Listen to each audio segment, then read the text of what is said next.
Assalamu alaikum, how are you all? So today I'm answering another frequently asked question by our students, by the candidates who appear for the IELTS speaking module.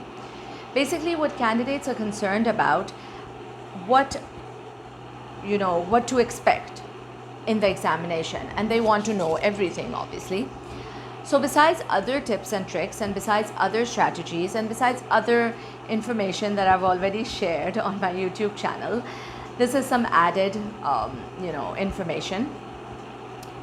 Candidates will be going to the exam hall at a certain time. The reporting time is generally given to you at the time of registration.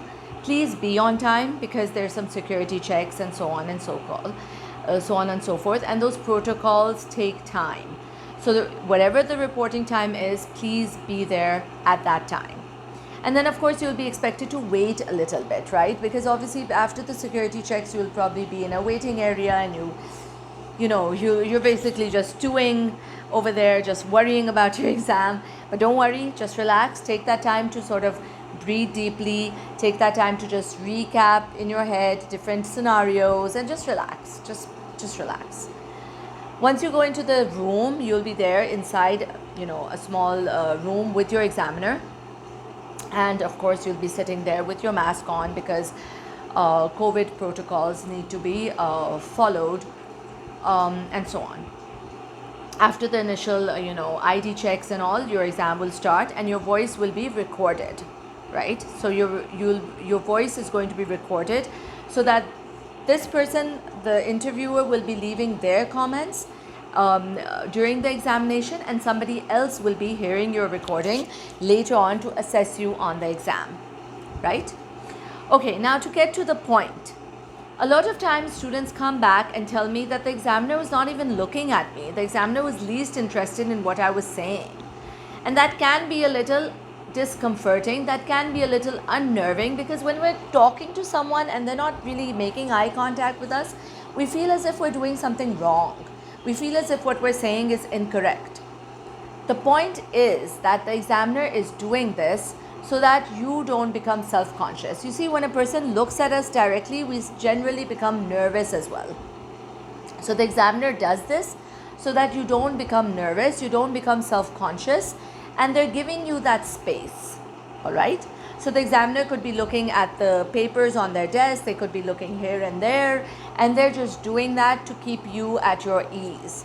So you should just keep on talking. You should just keep on talking, ignoring the fact that nobody's looking at you directly. Is that clear? All right. I don't know if this is a practice that is followed in other parts of the world, but it is followed in Pakistan. Because students have come back and told me, and even the British Council representatives during awareness sessions have told candidates this. So you should just keep on talking.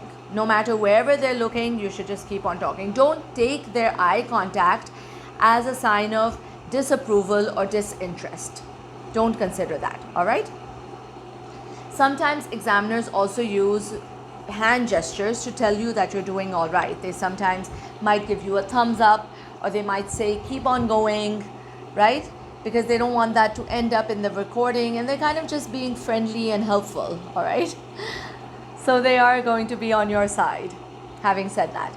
Now, a lot of times students also ask me that, while they're talking, they're using fillers, and they're using a lot of I would say phrases like, they're just going like, okay, let me see. Is that correct or incorrect? It is perfectly all right to use fillers. It is perfectly all right to collect your thoughts by saying, oh, okay, let me see, and you're just collecting your thoughts. It's perfectly natural, because in conversation you don't speak as if you've learned everything by heart. So if you're using fillers, if you're using words like, okay, let me see, let me think about that, this has happened to me, and something like that, where you're just collecting your thoughts, that is perfectly natural. It's all right. But of course, a lot of fillers, a lot of long pauses, a lot of hesitation might mean that you don't know what you're saying. So be careful of that. So fillers are fine. Even if your examiner is not looking at you, you keep on talking. Your voice is being recorded so that somebody else is going to be listening to your recording as well, and then giving you your band score. So I hope that answers a couple of your questions. I hope it puts some issues to rest in terms of the IELTS examination. I know it's a challenge. I know it's a difficult phase in your life, but you have to do it. And I've tried to make these videos for everyone across the spectrum who has sat for the exam, who is about to sit for the exam, who is preparing for the exam. And my videos are based on experience, they're based on knowledge, they're based on the fact that I've been preparing for the IELTS exam. I've been preparing students for the IELTS exam for the last 10 years. So I know what I'm talking about. I think that if a person is preparing for the IELTS, if they're just using my videos, meeting a reliable instructor, a facilitator, they are good to go. All right, so best of luck with your IELTS. Until next time, take care. Allah Hafiz.